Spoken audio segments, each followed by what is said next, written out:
Uh, So I think I'm just going to start, Thoreau, since no one's waiting. Perfect. Okay. So welcome everyone to our 5th Wet Cement Press kitchen table reading. I think a lot of us are actually at our kitchen tables. And if we aren't, we are in the equivalent. It's wonderful to be able to bring together everyone from many different places. I see friends in Brooklyn and friends in Asheville and friends in Pennsylvania. And I'm actually in Pittsfield, Massachusetts, a town in New England, where I arrived a few days ago. And I see Michelle is in Reno. So anyway, it's sort of lovely that despite our distances, we have this chance to all come together.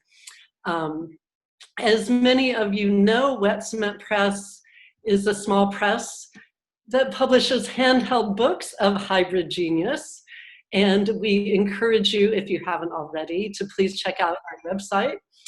We have a new series of visual books, but one by John High, who's with us tonight, Andrea Lieben, and Michael Sohn.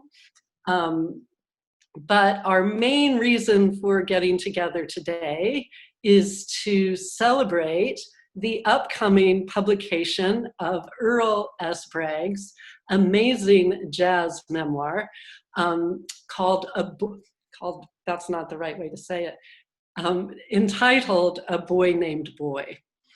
I'll tell you a little bit more about A Boy Named Boy in a moment, but I wanted to talk just a minute about how this all came to be. I met Earl at a reading in Asheville, North Carolina, and he was reading amazing poetry and said, I also want to read a little section from this memoir I'm working on.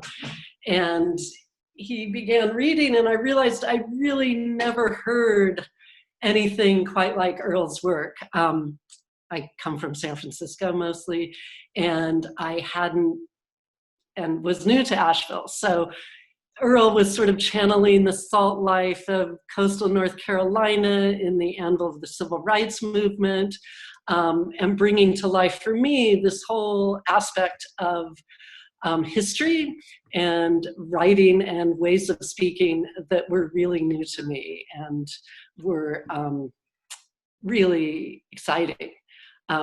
So from that, I asked Earl to send us the manuscript, and when I got a hold of it, I realized that it was even more exciting than I had thought. Earl's memoir brings to life a Black life unlike any that I had heard described, not in so much as the difficulties, which I had heard described, but in the way that the pleasures and the beauty were found among those difficulties, as Earl said, in channeling hardship away from our hearts. And I think Earl's message is so critically important right now to all of us, to what we do with hardship, and how important it is to not define ourselves by what we don't have, right?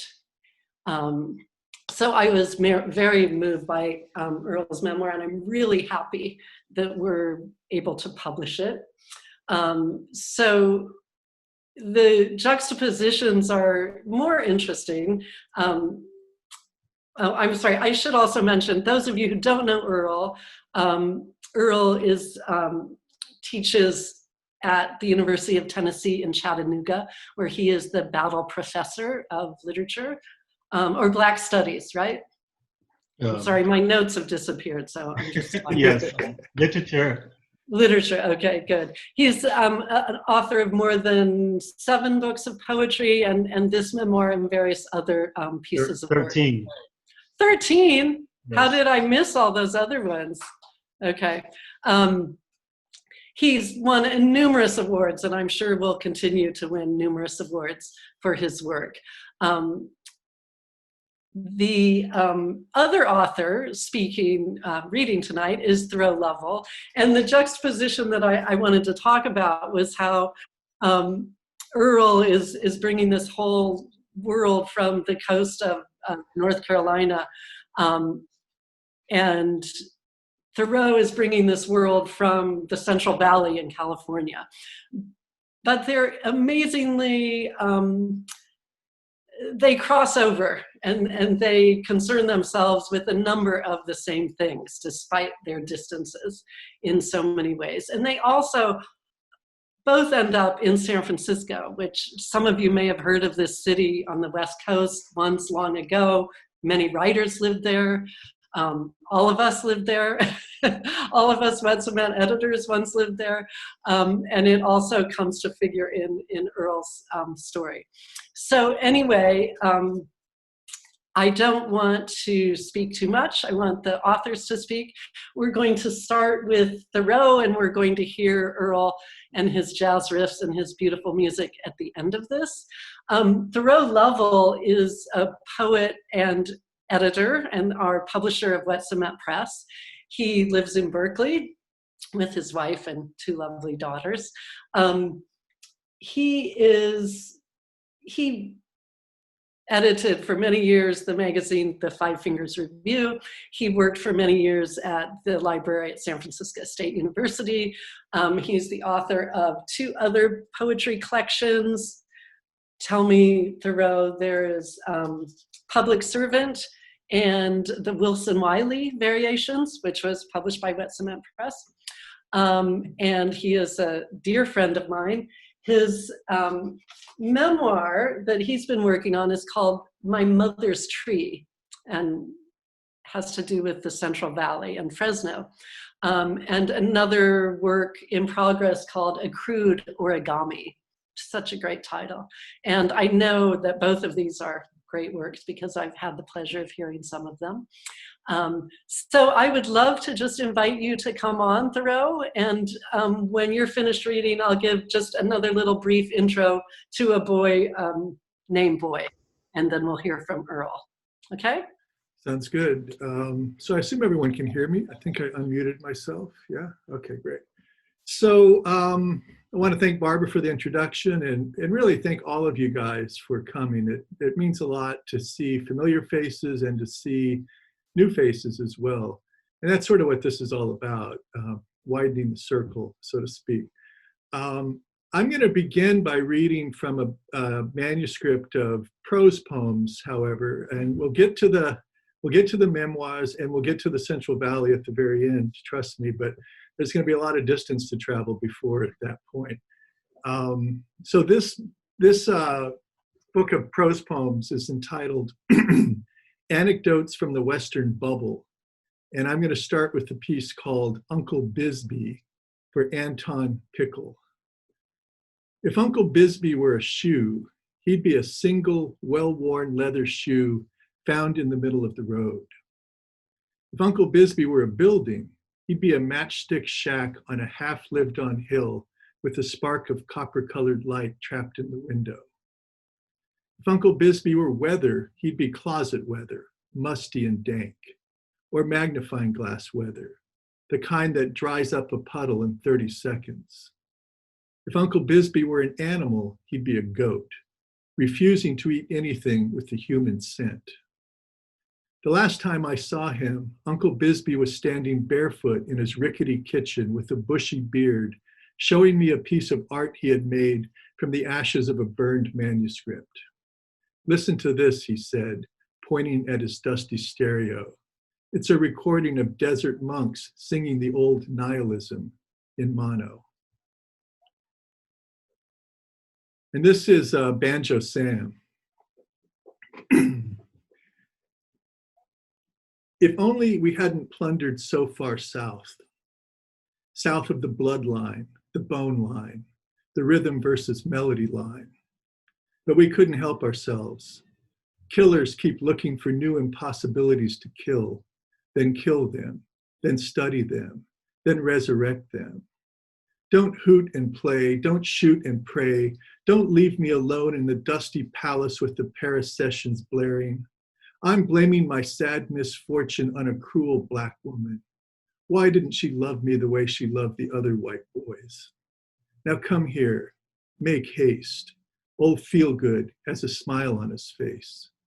Call me Banjo Sam, the erotica man. Oboe, trash can symbols, elegiac trumpet. Put me in a prison museum on the equator, where equating anything to anything can never explain what I am. And this is Eyebrows Over America for Oliver Bills, who might be online, I'm not sure. America will kick your ass, and mine too. We're finished, done, like a mafia don with an E for extraneous tacked on to the end of his title, no longer swelling out of the orchestra pit like a cinematic cowboy with a finely lit jaw. You can ink that or smear it, it doesn't matter. Once the kids start wearing camouflage and the trumpet blasts from evangelical bird-brain born-agains rat-a-tat-tat through shopping malls, all that's left is mop-up and relocation plans. I can't stop thinking about the old camper I saw in a museum, the one John Steinbeck drove to get away from his own time's madness as fast as four wheels could carry him. The last piece I'm going to read from this manuscript is Ode to Santa Cruz, beach town near here, for Lou Harrison and Other Music. Other Music was a music ensemble. Okay, Ode to Santa Cruz. Angels with hairy armpits listening to psychedelic gamelan in 1980s beach town, California. One-size-fits-all redwoods, libraries beyond the surf, University of Shaggy music lovers, sea creatures with artificial hips and false knees and hair so luxurious they make movies about it. I hear Lou Harrison's Pacifica Rondo playing so loud in a passing car that the tower at Tor House shoots into the sky like a rocket. Santa Cruz, oh Santa Cruz. I have a Lou Harrison beard and very little to show for it.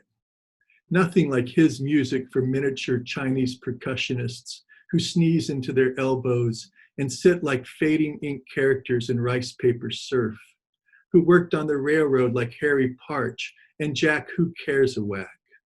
Man, oh man, how far did I have to go to say, here I am asleep on the beach, a million miles above the sand, sweating in the sunbeams above Sick Body Beach, above Dead Body Bay. Close my eyes, shut my mouth, give me a little push out to sea. Pizzicato and bricks, bricks and songs, songs all fall down. A percussionist with an orchard in her eardrum beckons to me as I run over the low tide toward the sunken ship, the rotting tooth, the smiling reptile, with a death grip on our genetic code, fireworks in a twister of smoke. Okay, I'm going to change gears and read from this, what I'm calling a creative memoir. It's called My Mother's Tree, and it's really was started when my mother passed away in 2015. And it's the sections work where they alternate in voice. The one section's the son's voice, one section's the mother's voice, son's voice, mother's voice, etc. I'm going to read a section in the son's voice, a section from a piece in the son's voice, and the piece is called Ike Crow. And this is the very beginning, just a page and a half of a much longer piece.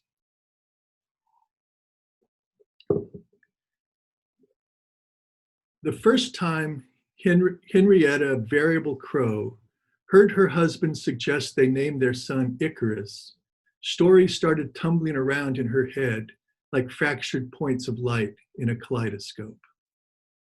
With a name like that, she thought, with mounting excitement, her son's life would surely be as beautiful and as tragic as the operas she loved to listen to every Sunday, which reminded her that an enchanted creature might float through the rafters at any time, touch you on the shoulder, and change everything. Sitting at the kitchen table, she felt the blazing light of Icarus radiate through all the cells of her body. The power of the Icarus story surged through her, and for a moment she felt like its creator, its source, the wellspring from which mythic transformation gushed into human lives. Of course my son will fly, she told her bewildered friends. He'll fly because I say he can fly. I could make fields of sheep fly with the snap of my fingers, continents of snakes, towers of bread, rows of priest caskets. You name it, I could make it fly with one eye poked out and 9 knuckles blown apart and scattered to the 14 corners of the abstract and illuminated world. Yes, her staunch one step at a time husband had taken her by surprise. She was the one with the windy imagination, the flying heart. When he said, let's name our son Icarus Crow, she thought it was a grand gesture of kindness and understanding. But that wasn't what Rufus had in mind at all. Icarus will be our little joke, he explained, while Henrietta was nursing Ike. I don't give a rat's ass about your mythic gibberish. I just think the two names sound good together. We'll call him Ike Crow, our little Ike, so he can be a boy like any other boy.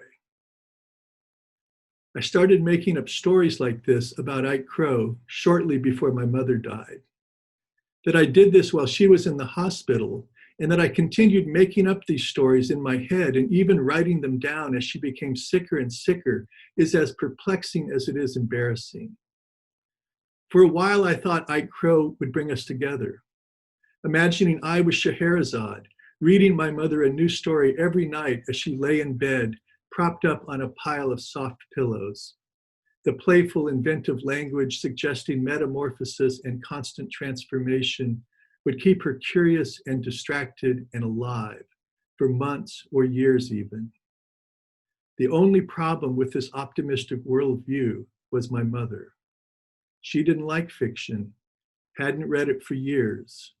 She was only interested in real things that happened to real people in real places and times. In other words, news and biography, but not her biography. She didn't talk about that very much. Makes sense, I realize now. You need to believe in fiction before you can talk about your own life. Okay, now we're shifting yet again to a piece called Crude Origami. This is really kind of personal essays that all circle around travel one way or another. This is the very last piece in the manuscript, and the travel in this piece is simply walking the dogs around the block. So it narrows down at the very end to the simplest domestic activity. And it's called Around the Block Again.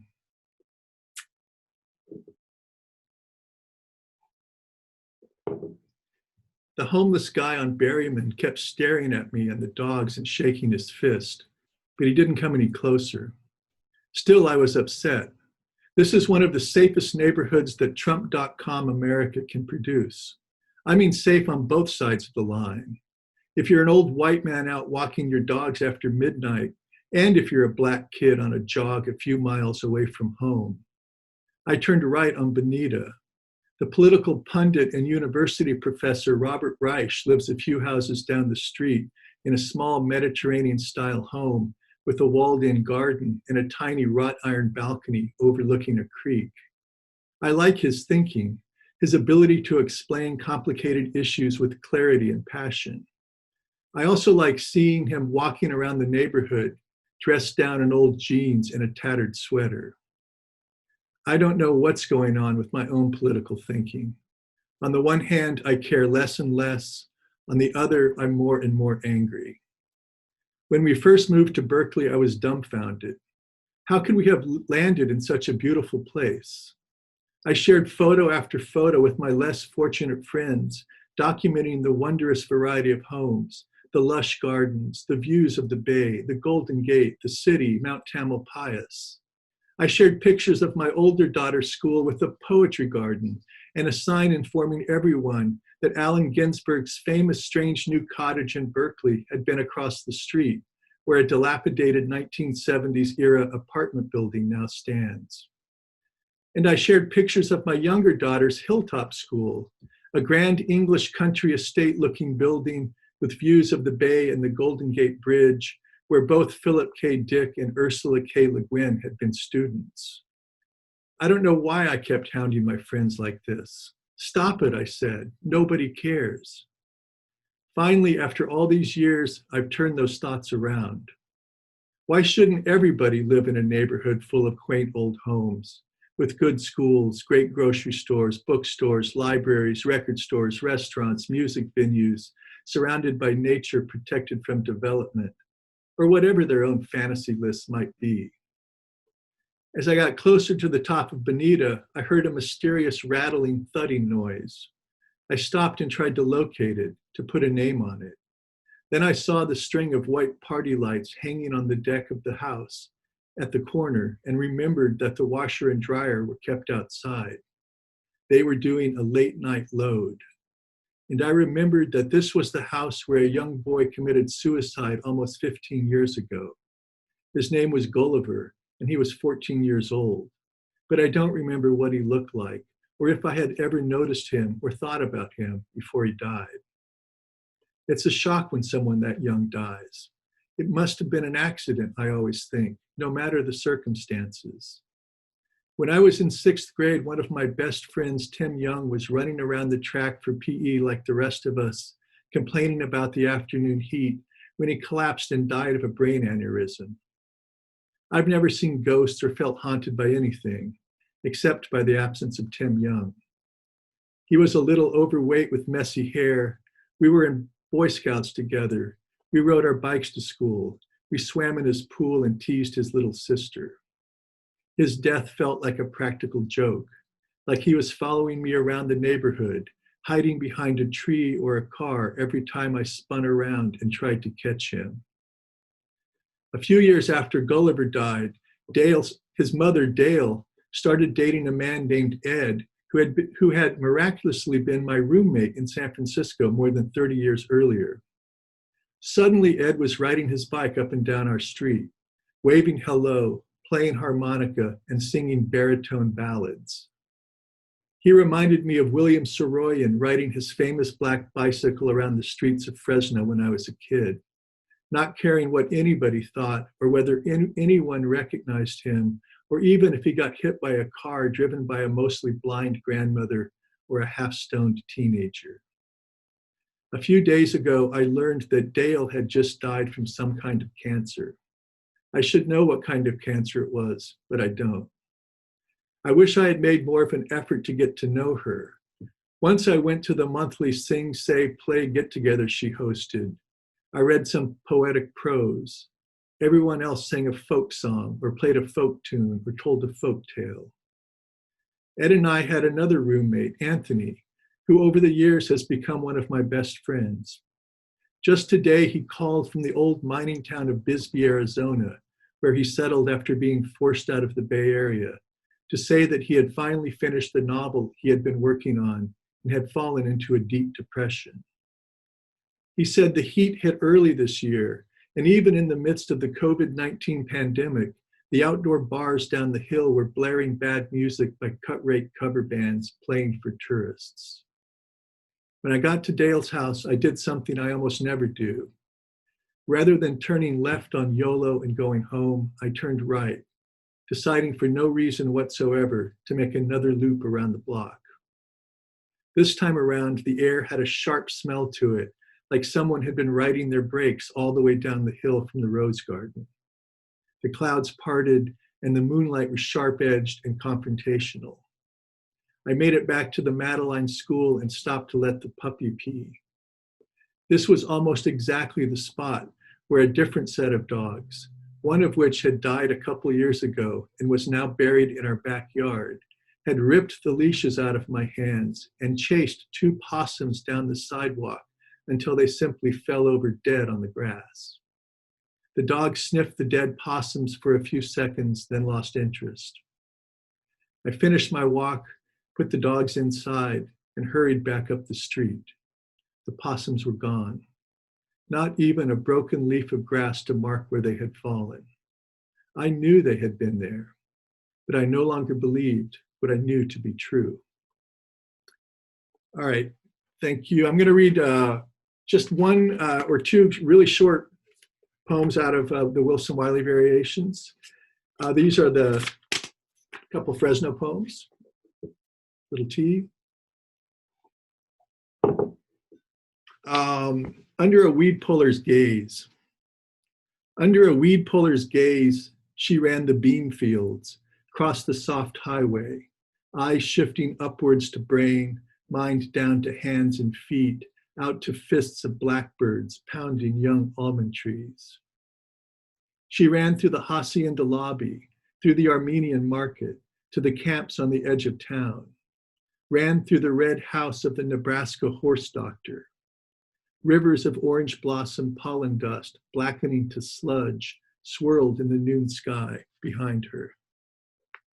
And finally, the people-packed hills. See if I can read this with the light. People-packed hills. Thick fog rolls over the people-packed hills of San Francisco. Lanes of sun fire up the gray folds, illuminating metal edges. Had I stayed in Fresno, I might have become a crippled drunk in a '64 Chevy Impala pulling pavement. A neon blur stretching down Belmont Avenue, hot night end to hot night end.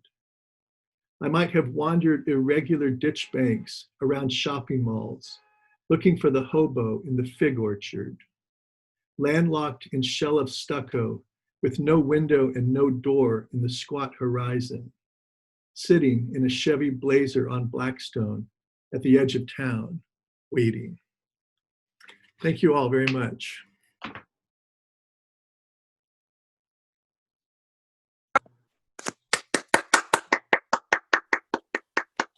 Thank you so much, Thoreau. I love, memoir is such an interesting form. I was thinking earlier today that actually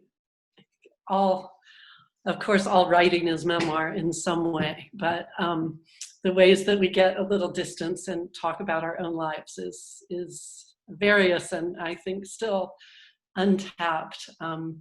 What we might have been, as you said, Thoreau, or why we are who we are and how that came to be.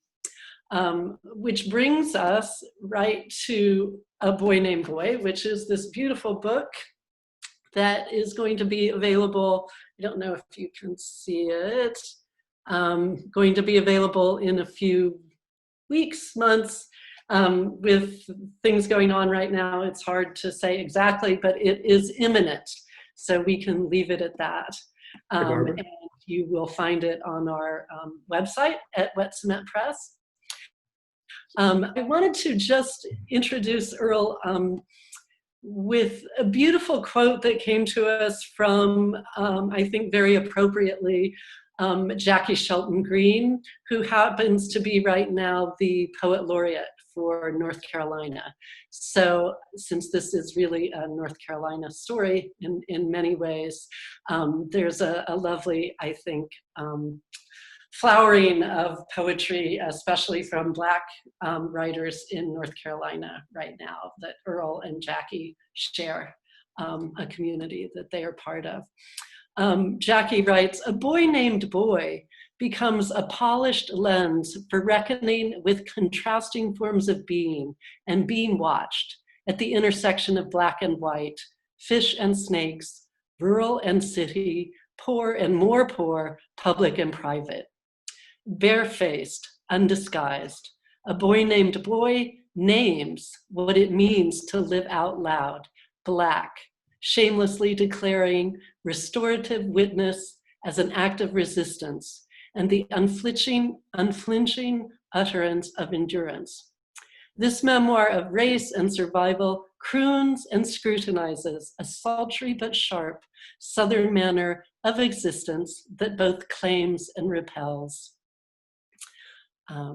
And I will leave it at that. It certainly does not repel me. Jackie meant that in a way of bringing up the difficulties, I think. Anyway, without further ado, I would like to introduce Earl Braggs. Voila. Hello. I'm going to start by reading a list of things, notes I want you to remember. I grew up in a small fishing community in Hampstead, North Carolina. I called it White Town. My 4 brothers and I were the only Black kids in the neighborhood. Unlike busing up in Boston at the time, we were bused out of Whitetown to a Black elementary school. When integration came, we were then allowed to attend our Whitetown/hometown school. During the school's opening days of my freshman year, I was voted the ugliest boy on the school bus. I was the only Black student on the bus. The white bus driver, a one-man Supreme Court, upheld the vote and the verdict. Towards the end of my sophomore year, a white boy elbowed me in the head during basketball practice. I turned into Cassius Clay, Muhammad Ali that day. All hell broke loose. Pent-up frustrations on both sides erupted into a race riot. I was charged with inciting a riot. I was expelled from the Pender County school system forever. I left Whitetown, headed for San Francisco, only to end up hitchhiking to the next town, Wilmington, North Carolina. 26 hard and soft years later, I stepped down upon the streets of San Francisco. A boy named Boy. People have long told long stories like my story, but most never quite as long. Picture this: a colored grandmother and 5 colored grandsons sitting on the back porch of a little shack situated off-center in the middle of Whitetown, listening to the afternoon transistor radio, November the 22nd, 1963, the day John Kennedy died. Like so many colored people back then, we were not afraid to cry at funerals. John F. Kennedy had been our hope, and our hope had died that afternoon in Texas. Later that day into the woods, I remember going, sitting on a tree stump, solitude surrounded by solitude. I wandered as far away as why starfish disappear at night when stars come out. I wondered if starfish would disappear if stars one night decided not to shine. Sitting there, still as some kind of mourning that waits for tears to form, I waited for the world with no more Camelot to start turning again. I pressed my ears up against the blue wind of questions that tried to answer themselves but couldn't. Echoes rang out as church service bells. I was not alone. Siddhartha had always followed me everywhere I went. Listening to the patience of trees is a virtue. We were trash pile children, coming of age in a white trash town, in a fish town. Some of the community called my brothers and me amusement at the Pender County 4-H Club Fair Boys. Many Saturday nights, we were defined by design as nothing more than shooting gallery arcade people. 2 niggers for a nickel, step right up, try your luck. We were moving targets that knew which way not to move. The art of figuring out trajectory is a Negro natural science. Every day was as normal as any other day. Mosquito protections we never needed, we never wore. Bitten by mosquitoes, we seldom were. We knew how to dance around the killing sounds of mosquito songs. The bookmobile came to our town because we lived in Whitetown. The bookmobile came to our town because we lived in Whitetown. A white lady that drove the bookmobile always came on time.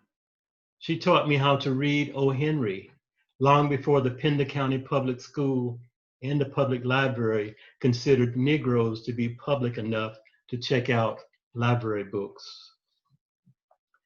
I think I was 9 years old when a drunk white man put a gun to my head so he could watch himself laugh at me, shaking.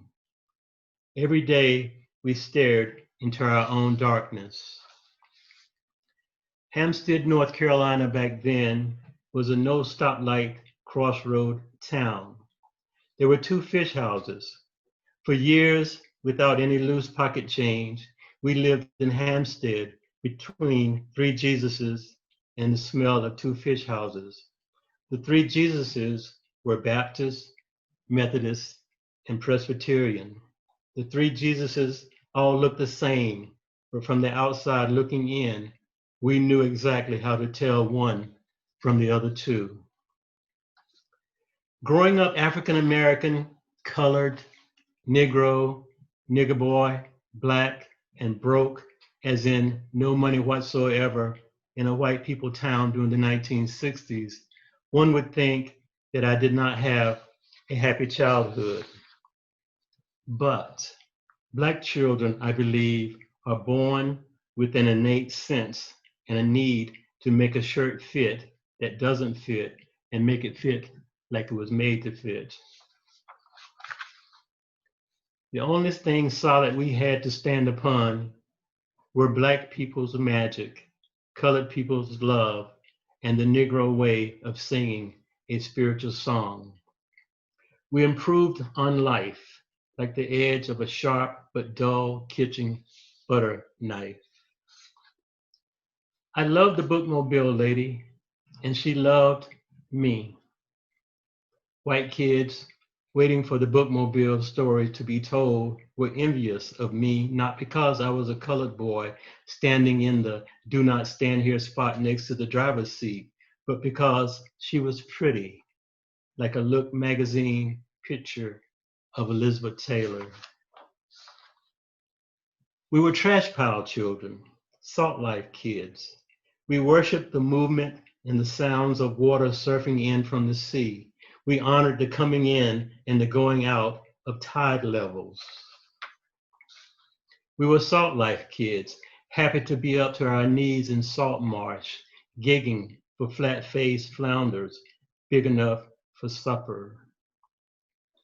One time, the Pender County Welfare Department tried to give us some welfare food, a whole chicken in a can. We used that whole chicken in a can for target practice. We would shoot it full of holes until the chicken juice spilled out, and then we would open a can and feed it to the welfare dog that we had. We had no bank account. We had no money under the mattress. There was no barbershop quartet that would sing around our heads. We grew afros, beautiful uncombed afros, nappy like undreaded locks. Yes, and yes again, we were happy by definitions invented. We were happy because we loved Mr. Reuben, the Jewish traveling shoe salesman. He never failed to knock on our door unannounced to check the wear and the tear of our shoes. We never had enough food in our kitchen, but we never went anywhere hungry. The Lord will always make a way, my grandmother used to say. And then there was the day the gypsies came to get me. I was 4, maybe I was 5, when they came to kidnap me. I saw the green car coming before the green car pulled in, but Gypsy Rose Lee saw me before I saw her staring out from the most beautiful and hypnotizing eyes I think I've ever seen. Gypsy Rose Lee called as clear as my name. Come here, son. Come to mama, my dear beautiful one. Come here, son. I reached for the gypsy lady's hand as the wind spoke. My grandmother, alerted voice, no. Off the edge of a cliff, I almost stepped. Where would I be now if? When the United States government finally granted me the right to attend my hometown, Whitetown High School, I ironed and pressed my best clothes and went. 2 days less than 2 years later found me diagramming the composition of my last Topsail High School English class sentence. He hit me first. It was a warm day for the season, early March. The tallest player on the team, a white boy whom I did not name and I will not name, drilled me with a deliberate elbow in the back of my head. I responded like Cassius Clay, Muhammad Ali, right jab, left uppercut, lights out, TKO. I don't know what happened next. All I know is pent-up frustration released like an explosion in a package that had been waiting forever to be delivered. I was the postman, I guess. The ugliest boy on the school bus was kicked out of the Pender County school system forever for inciting a riot that he did not invent. As a kid, I don't recall ever wanting to go to college. I just wanted to be wise and wander the roads of America like Jack Kerouac. So yes, I never intended to go to college, but after 4 years and 9 months in the Air Force, that mistake granted me the GI Bill. Maybe that was it. I don't know. I believe in magic and logic about as much as magic and logic believes in me. So in 1995, I was awarded a summer fellowship from the university where I now teach. My project proposal was to travel across the country and write a novel. The working title was Looking for Jack Kerouac. With a copy of On the Road tucked in my cargo pants pocket, I walked out, left the stove on, hoping the house would burn down. Just kidding. And went out the door. I was on the road again, like Willie Nelson, pot pipe in my other cargo pants pocket. I left home singing a Motown music song. In my Paisley book, I wrote what I saw, what I smelled, what I heard. Someone said to me once, there are no conclusions to be made. All conclusions have already been made. I don't know if I believe that or not. But so, as I said, after a 26-year road trip, I arrived in San Francisco with a head full of fog.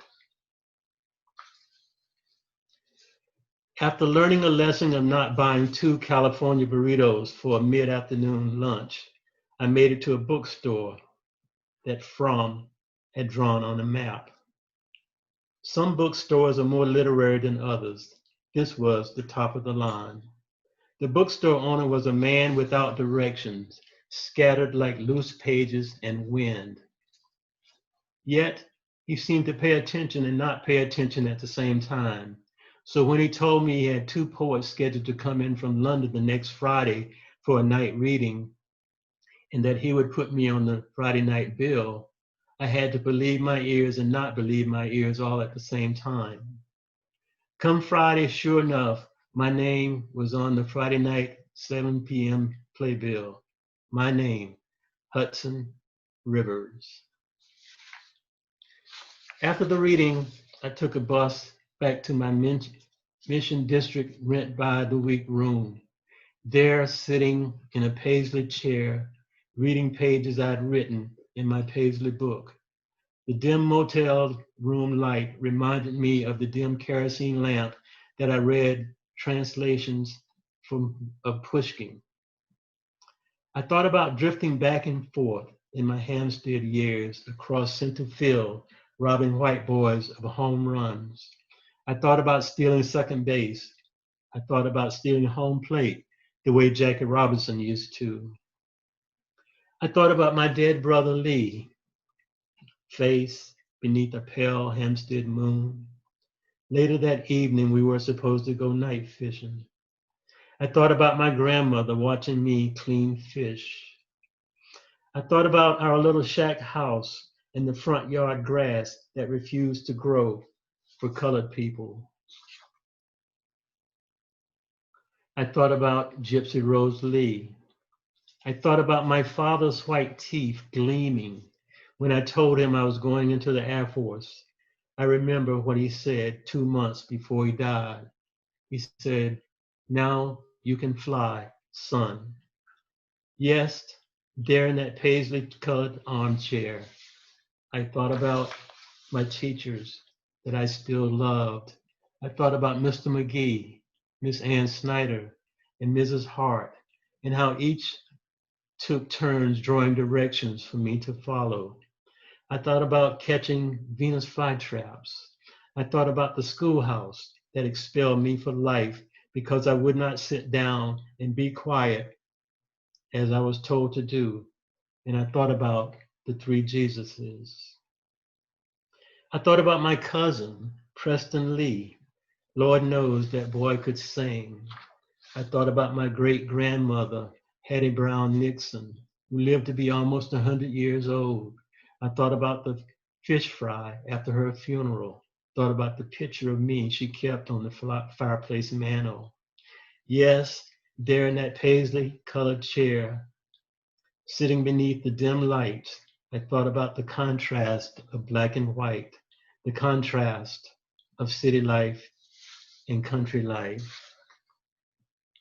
Nicknaming, according to Invisible Man author Ralph Ellison, is the black art of escape. I asked myself, sitting there in that paisley chair, I asked myself, am I an escapee? Did I get out of White Town?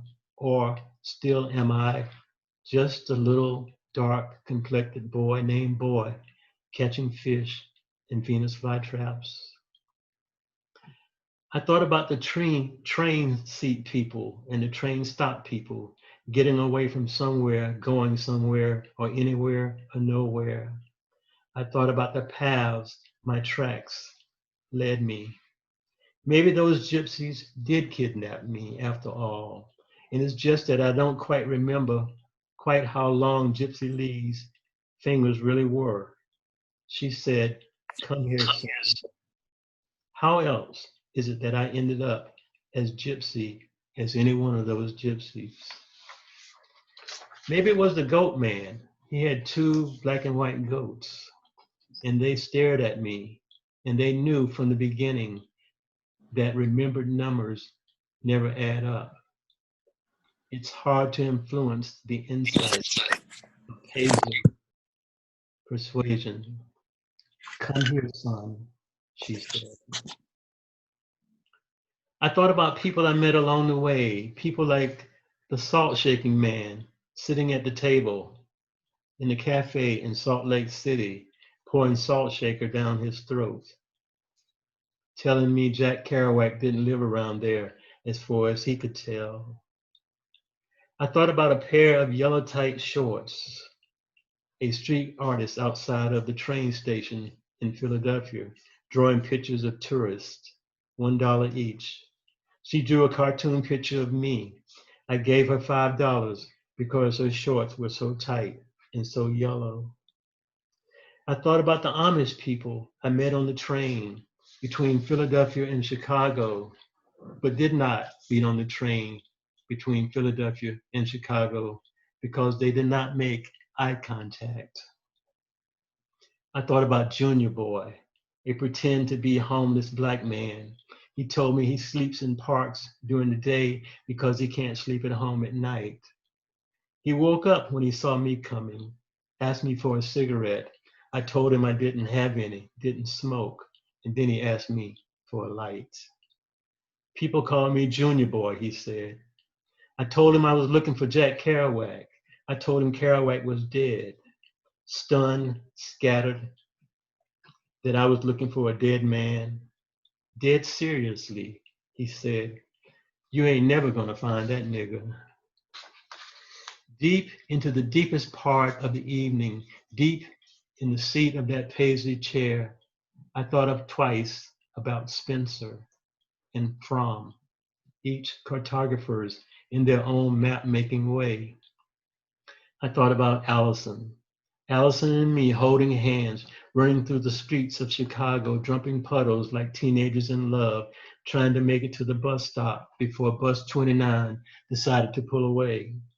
Winded, breathing one breath, we fell into the last seat of a damn near empty bus 29. Allison took both my hands into hers and said, "You know what, Hudson?" "What?" I said. "You know," she smiled her lipstick look, "maybe you're not looking for Jack Kerouac. Maybe Jack Kerouac is looking for you." I don't know how many moments passed when the beautiful voice that I had fallen madly in love with started to sing the lyrics from a Stevie Nicks song. When the rain washes you clean, you'll know. I woke up the next morning, still sitting in that paisley-colored chair, Stevie Nicks still dancing like a witch at the Red Rock in my dreadlocks. My train of thought had raced on by, only to stop and start red as unsmeared red lipstick. A cold shower, a cold California burrito for breakfast. I packed my Jack Kerouac backpack, checked out of my rented room, and walked to a familiar place where overcrowded buses still stop for strangers. I thought about all the buses of my childhood years. I lined them all up in my mind, and one by one, I pulled a cord, telling each driver, "This is where I get off." The airport was Sunday morning crowded. I guess people like flying on the holiest day of the week. My Jack Kerouac backpack was heavy with thought and felt so light when I put it on the checked baggage scale. My boarding pass promised me a window seat. The Golden Gate Bridge is really orange, but in a certain piss-colored light, it appears golden. So I arrived in San Francisco on a train, and I left San Francisco on a jet airplane. No more nights on the train for me. No, I did not leave my heart in San Francisco, but San Francisco left its heart in me. Like a Tennessee Williams play, Tom looking for a piece of blue glass, menagerie. No, I did not go to the moon. I went much further. Thank you. Awesome. Thank you so much, Earl. Wow. If you're asking, does magic believe in you? I'm sure magic believes in you. I just know that we can assume that. Such an amazing piece, such an amazing memoir. I feel like so many of us here could tell a How I Left San Francisco story. Maybe we'll do that another time. I see Megan and I see Michelle and Anthony, and there's a lot of it, and John and Andrea, and a lot of us have How I Left San Francisco stories. Yeah. So what we would like to do is really just give everyone a chance to chat, to talk with Earl, to talk with Thoreau. We also have with us a number of other Wet Cement authors tonight. I wanted to give a shout out to Britt Washburn, to Michelle Murphy, to Michael Sohn, to John and Andrea, that's Nizzo John High and Andrea Levin, and any other author, and Anthony Schlegel. Hey, Barb, can I jump in for a second? I'm sorry? Can I jump in? Please.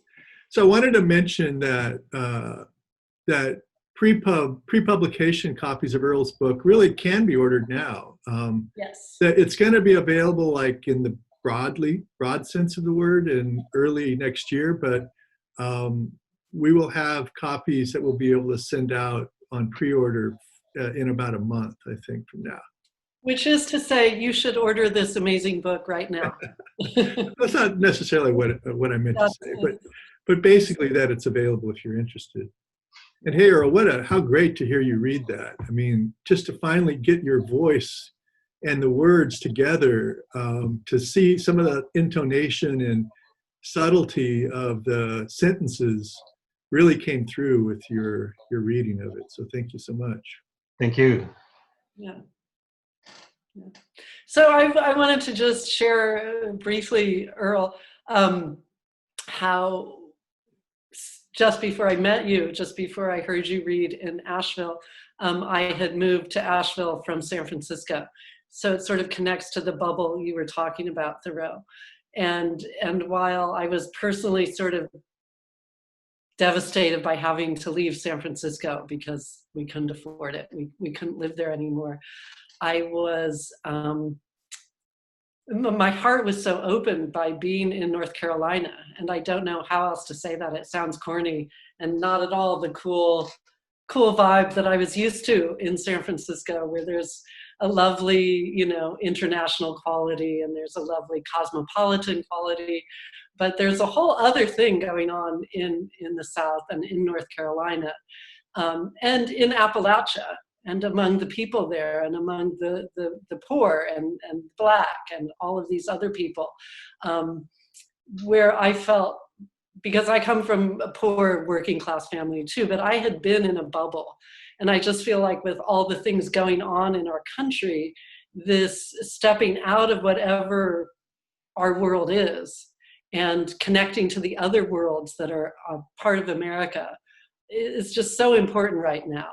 And it's just been so valuable to me. I just wanted to share that. And thank you for bringing me to these new places. Thank you. Barb, why don't we just unmute everybody so everybody can talk? Yeah, unmute. All right, there we go. You guys are, well, you should all be unmuted, but it looks like you're not all unmuted. There we go. Anyway. I just wanted to say that reading was freaking awesome.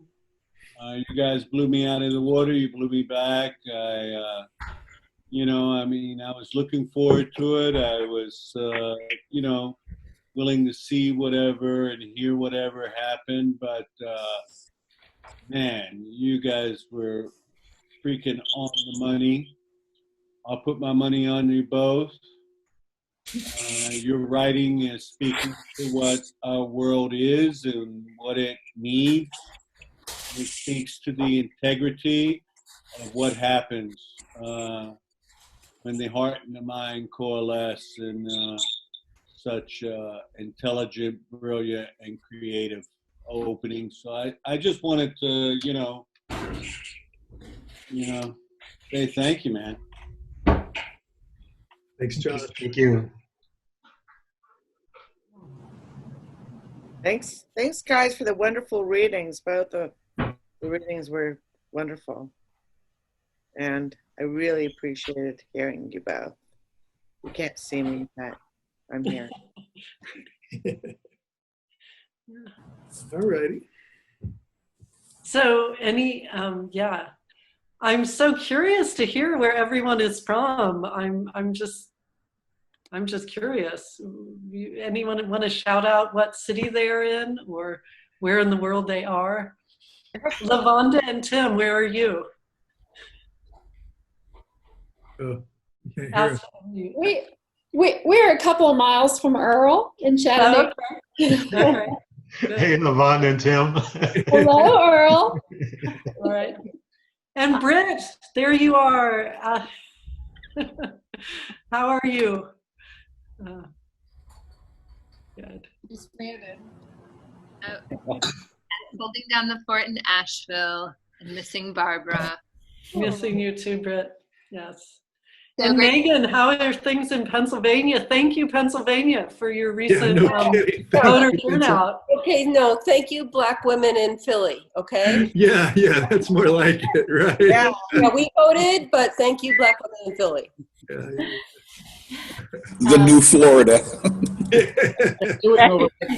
Yeah, they're suing over my vote. I still have to know whether it's counted or not. Right. No, I'm not kidding, but that's a long story. What happened, Megan? Tell us. Maybe another time, huh? We voted by mail. When the dust settles. Really, really. So I think there's someone else in North Carolina there, maybe in Durham, perhaps, or Raleigh. There we go. Ooh. Could you be talking about moi? Yep, that's the one. That's the one. Yeah, I've only been here a year now. I'm from California and had to leave because of the fires mostly. So I left just in time because my old house burned down. So yeah. You're Thoreau's cousin, right? Oh. I am, yeah. Uh-oh. Family. I just had a question for Earl. Thank you for the phenomenal reading. Really amazing over here in Brooklyn. Are you actually teaching this semester? You know, we teach here in Brooklyn. Yeah, yes, I am. Yeah, I'm just curious how that experience is going now, and what About as crazy as you can imagine. It's I teach a blended class, and I have 40 people in my class, and they divide the class into two sections. We meet Tuesday and Thursday. So I meet half one Tuesday and the other half on Thursday, and we social distance in the classroom. It's like a 60-person room with 15 people in it, and we have cleaning supplies going and coming. And the students don't come to class for the most part. They don't turn in papers for the most part, and it makes for a lot of work trying to keep up with them until you reach the point that you just give up. You know, they are taking full advantage of the situation. Yeah, I hear that. You're not the only ones giving up, right? Yeah. Wow. I'm from Berkeley, California, and I'm just, waving from the porch to Thoreau. Yeah. Hey, well, not far, just a couple miles up. I just want to thank you both. It was an incredible reading and such a long, hectic day, and you just really allowed me to connect to my soul and really grounded me. And I just want to thank you both. It was just really beautiful. I'd like to make a comment. I'd like to say I'm from Denver, but I'm one of the few people that's actually from Hampstead. Congratulations, Earl, and I enjoyed both of the readings. And tell them some more. No, I won't. You have to tell us, Earl. Yeah, this is my ex-wife. That's in love, and I love her family and all of that. Good. Beautiful. It's all good. Thank you. So what's Hampstead like these days? Is it grown? Is it different? It has grown, yeah. It's unrecognizable now. Yeah. So is that tree, is that, not to give anything away about the story, so to speak, but is that George Washington tree still there? As far as I know, yes. Yeah? Yeah. There's this magazine that supposedly is going to contact me. It's a Southeastern North Carolina magazine to interview me about that George Washington tree. I didn't mention it in the essay, and there's lots of stuff, in the memoir, but there's, of course, lots of stuff that I didn't have time to talk about. Right. But that George Washington tree is one of the fascinating parts of this memoir, for me at least. Yeah. I love that section, Earl. I love that idea of people just stopping naturally at a tree, that it gathers people, who are passing by, and they stop there. Right. It was like a rest stop on Highway 17, the last highway on the East Coast. And sadly and ironically, my best friend died by running into that tree years later, after I was a kid growing up there.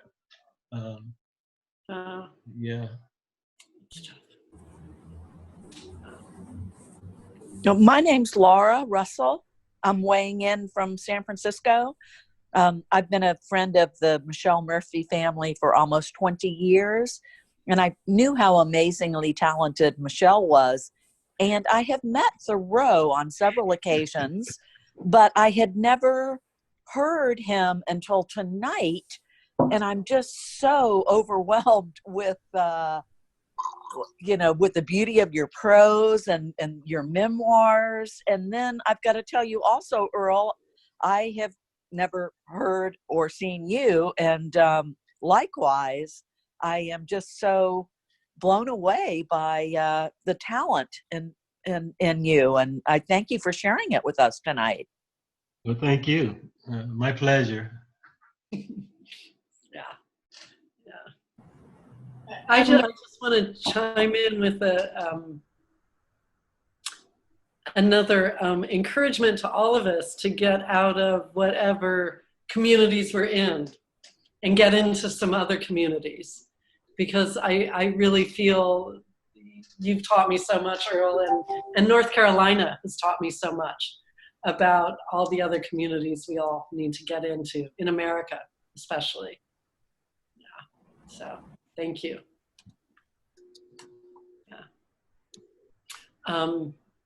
Hi, my name is Tom McLeod, and I'm in Miami, Florida. Speaking of Florida, I lived in Berkeley in the early 70s, and I was in North Carolina working on organizing a migrant farm worker ministry in the 80s in mostly Duplin County, but I've been in Wilmington and Pender County. So it was just a remarkable sort of memoir for me to hear the readings tonight. And I can't tell you how much I appreciate it. Kind of helping me to get out of my containment here in one of the hot spots in the world, for COVID. So thank you so much. I just really appreciate the opportunity to be here. Thank you.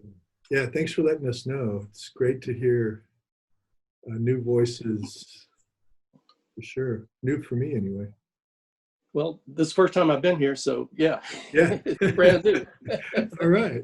Well, Speaking of getting out of awesome. communities, I'm working, we're trying to organize around the issue of policing in Miami right now. And we're having some of our first Zoom meetings on that. And that's really been good for me, getting involved in the community and on some issues, especially here. This is a pretty crazy place.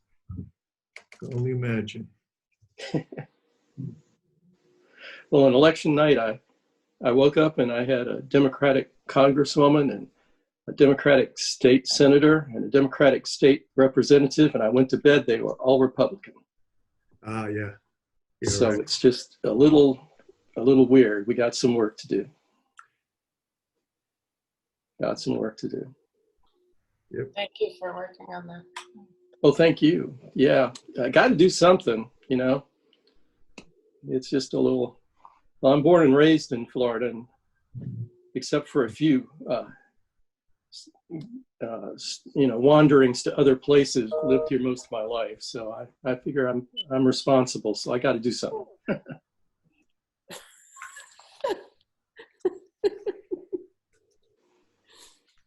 So my name is Ray, and I'm a friend of Professor Bragg's daughter, Rashida, and I just wanted to say that I've thoroughly enjoyed both of the readings. I went to grad school at UC Berkeley in the mid-90s and then spent another 20 years in the Bay Area before moving back home to Dallas a couple of years ago. And so definitely bringing me back to a lot of fond memories there. So I appreciate that. And still remember, Professor Braggs, still remember your hospitality when I came to visit you a few years ago in Chattanooga there. So.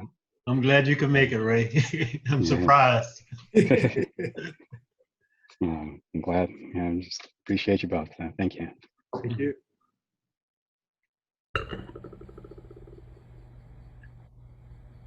All right. Should we call it a wrap? Yeah.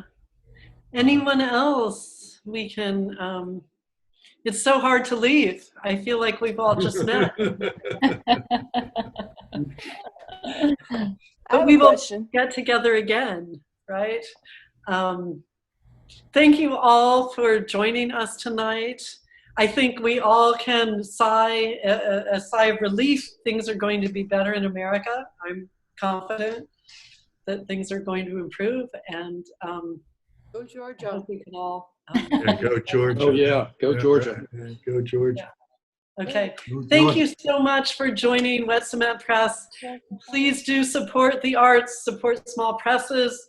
It's hard to do this if no one buys books. So please channel your pleasure, channel your energy, and go to the website. My pleasure. Thank you so much. Thank you so much. Thank you. All right, bye-bye. Thank you Wonderful. all. Thank you. Night, night, all. Good Night. night.